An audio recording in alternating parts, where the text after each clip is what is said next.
And one of the primary expressions of the law of one is healing, meaning the condition of being healed and the service of doing or helping with healing. And it's very interesting, and in fact Ra is probably the only one of the few sources that makes this identification, that healing is the self-recognition of unity, realizing the law of one. I mean, you don't go to a healer and say, well, I'm healed, I realized the law of one. But that's actually what happens when there is reconfiguration of body, mind, or spirit, that returns us to a healed or whole condition, right? You know, the word heal relates to holos, which is whole. H-O-L-O-S is Greek. So heal means wholeness. Healing is a return to a greater unification or a greater self-integrity in body, mind, or spirit, or all. And again, you can also use these definitions of the law of one as a reminder for daily life. There is no disharmony. There is no imperfection. And this next phrase I consider the mantra of higher self. All is complete and whole and perfect. So, you know, we can then apply these nice words, you know, the finger pointing to the moon. We can apply these nice words to painful experience when we're having it, like the hum, or the high whir, or a loud roommate, or a chaotic city, or partner health issues, or fears of the future, or family and relationship complexity.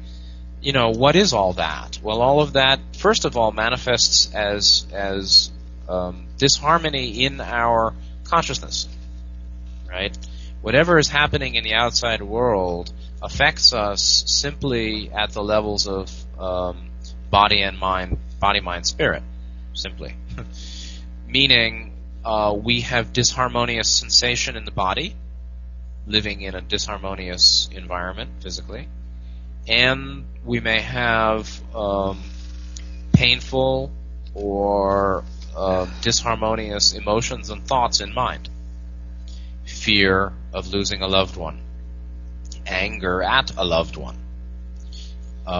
blame of a self, frustration in social relationships, worry, anxiety about the future, you know, ... right?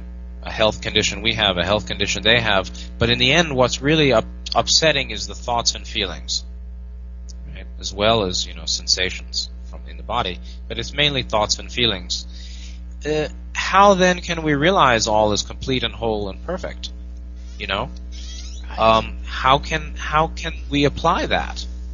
Ra will get into some of their practical suggestions of how to apply that, but from this initial entry point here, we can at least see that this is the perspective of higher self. This is the perspective of sixth density being, which is our being, which is a view that all is perfect.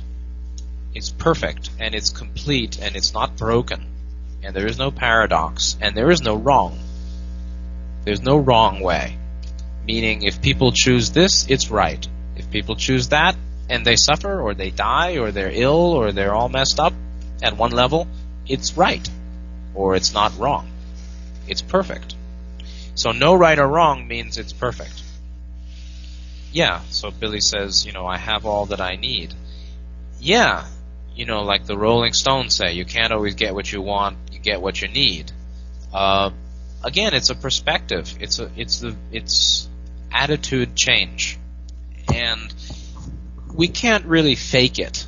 You know, you can say, I am better and better in each and every way, each and every day, yay, and then what, you feel good or something?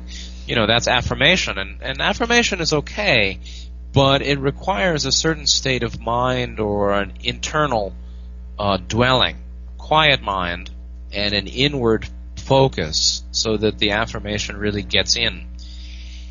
But this is anyway. This is good philosophy to consider, and so